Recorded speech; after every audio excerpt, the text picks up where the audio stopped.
시청자 여러분 안녕하십니까? 연예계의 핫 이슈를 넘어 사회적 파장까지 일으키고 있는 사건을 심층 분석합니다. 네, 안녕하세요.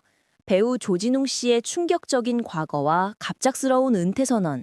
단순히 한 연예인의 일탈로 보기엔 그 파장이 너무나 큽니다.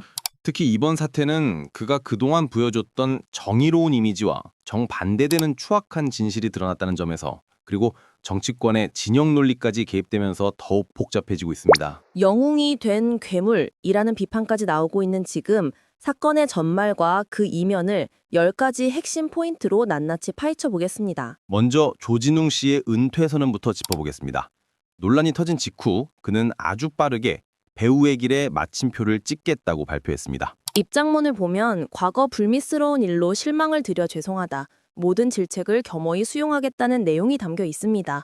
표면적으로는 책임을 지는 모습처럼 보이지만 일각에서는 너무 성급한 꼬리 자르기 아니냐는 비판도 나옵니다. 맞습니다. 보통 이런 의혹이 제기되면 사실관계를 명확히 따지고 해명하는 과정을 거치는데, 조진웅 씨는 그런 설명 없이 덜컥 은퇴 카드를 꺼내들었죠. 마치 나 그만둘 테니 더 이상 파지 마라 라는 무언의 압박처럼 느껴지기도 합니다. 30년 전 일이라 경유파하기 어렵다고 하면서도 은퇴라는 초강수를 둔 것 자체가 스스로 사안의 심각성을 인정한 셈이라는 분석이 지배적입니다. 과연 이것이 진정한 반성일까요? 아니면 논란을 덮기 위한 도피일까요? 사건의 발단은 그의 10대 시절 범죄의 이력이었습니다. 디스패치 보도와 제보에 따르면 그는 단순한 비행 청소년 수준을 넘어섰습니다. 고등학교 시절 친구들과 차량을 상습적으로 훔치고 특수절도, 무면허 운전은 기본, 그 차를 이용해 각종 범죄를 저질러 소년원에 송치됐다는 충격적인 사실이 드러났습니다. 그런데 조진웅 씨는 과거 인터뷰에서 자신의 10대 시절을 문학소년으로 포장하거나 말썽의 정도가 어느 정도인지 말해달라면서 능청스럽게 넘기곤 했습니다. 지금 와서 보니 대중을 철저히 기만했던 거죠. 심지어 김구 선생의 말을 가슴에 새기며 산다는 발언까지 했었습니다. 소년원에 다녀온 강력범죄자가 독립운동가의 말을 인용하며 정의롭겠다니, 김구 싱크로율 100%라는 농담이 이제는 소름 끼치는 조롱거리가 되었습니다. 이번 논란의 핵심, 바로 성범죄의 연루 의혹입니다. 1994년 신문 기사 하나가 결탕타가 되었습니다. 1994년 1월 훔친 차로 여고생을 납치해 집단 성폭행하고 금품을 뺏은 고교생들에 대한 기사입니다. 제보자들은 이 사건의 주동자 중 한 명이 조진웅 씨라고 지목했고 당시 혐의가 무려 특가법상 강도 강연이었다고 합니다. 언론 보도에 따르면 조진웅 씨가 고2 때 형사재판을 받은 기록이 확인됐다고 하는데요. 당시 경찰서에서 반성은커녕 재수없어서 잡혔다는 태도를 보였다는 기사 내용까지 더해져 충격을 주고 있습니다. 소년범 기록은 일반인이 조회할 수 없다는 점을 악용해서 그동안 이 끔찍한 과거를 완벽히 숨겨왔던 겁니다. 만약 이 보도가 사실이라면 그는 단순 절도범이 아니라 흉악한 성범죄자였다는 이야기가 됩니다.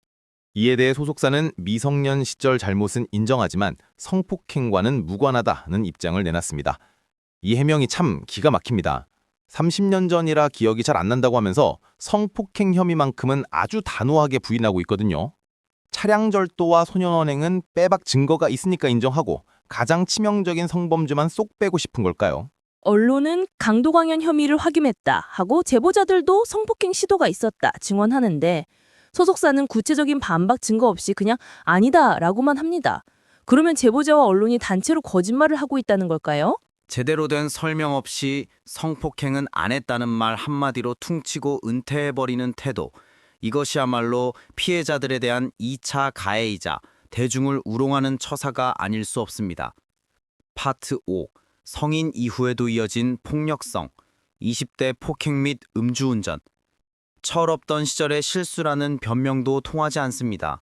성인이 된 후에도 그의 폭력성은 멈추지 않았으니까요. 20대 후반 부선 극단 시절 술자리에서 동료를 폭행해 벌금형을 받았던 사실이 드러났습니다.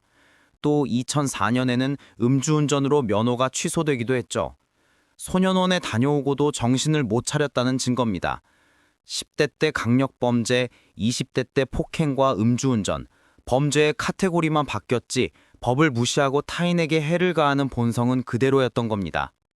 이런 과거를 가진 사람이 영화에서는 정의로운 형사, 독립투사를 연기했습니다.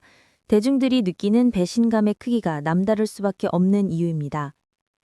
여기에 피해자의 실명 폭로까지 터졌습니다. 허철 감독이 2004년 조진웅 씨에게 이유 없이 얼굴을 가격당했다고 고백했습니다. 술자리에서 초면인 감독을 때리고 사과는 매니저가 대신했다는 그 일화. 조진웅 씨의 평소 술버릇과 인성을 적나라하게 보여줍니다. 이 외에도 촬영장에서 후배에게 얼음을 던지거나 스태프를 발길질했다는 갑질 증언들도 쏟아졌죠. 강약 약강의 전형입니다. 힘없는 스태프나 무명 동료들에게는 주먹을 휘두르고 대중 앞에서는 호탕한 척 연기했던 두 얼굴의 사나이. 이것이 인간 조원준, 조진웅의 진짜 모습이었습니다. 이번 사태를 더 깊게 들여다봐야 할 지점은 바로 그가 폴리테이너, 정치 참여 연예인이었다는 사실입니다. 조진웅 씨는 그동안 노란 리본을 달고 반일 영화에 출연하며 각종 시상식에서 정치적 메시지를 던지는 등 좌파 진영의 대표적인 스피커로 활동해왔습니다. 문재인 정부와 이재명 대표의 행사에 단골로 초청받고 최근에는 이재명 대표와 함께 영화를 관람하기도 했죠.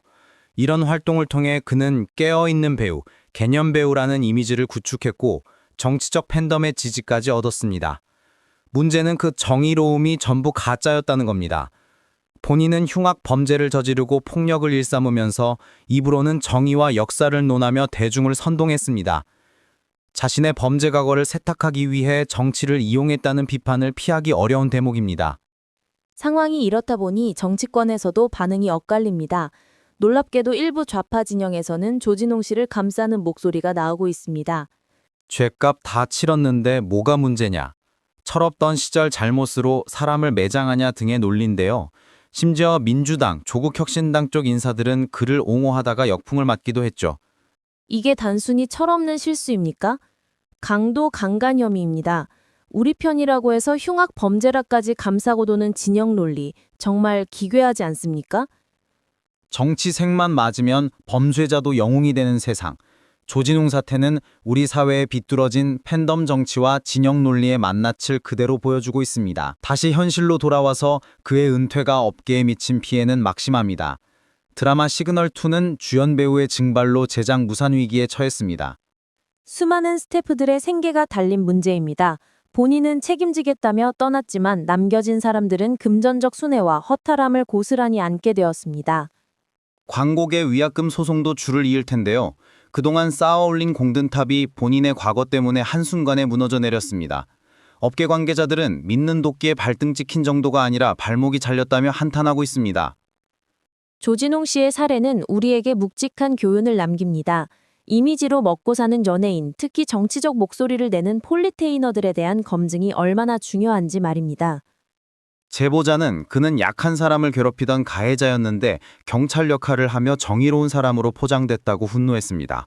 피해자들의 피눈물 위에 쌓아올린 가짜 명성, 언젠가는 무너지기 마련입니다. 은퇴로 모든 걸 덮고 넘어갈 순 없습니다. 강도 간간 혐의에 대한 명확한 진실 규명과 그를 맹목적으로 옹호했던 세력들에 대한 자성이 필요합니다.